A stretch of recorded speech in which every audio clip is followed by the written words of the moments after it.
the stroke of the midnight hour, when the world sleeps, India will awake to life and freedom.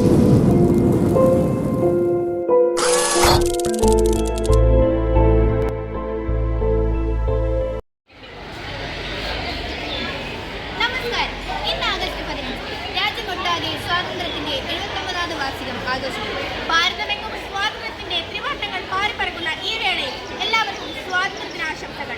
കൂടാതെ higher secondary സ്കൂളിന്റെ സ്വാതന്ത്ര്യദിനാഘോഷങ്ങളിലേക്ക് നമുക്ക് കടന്നു ചെല്ലാം.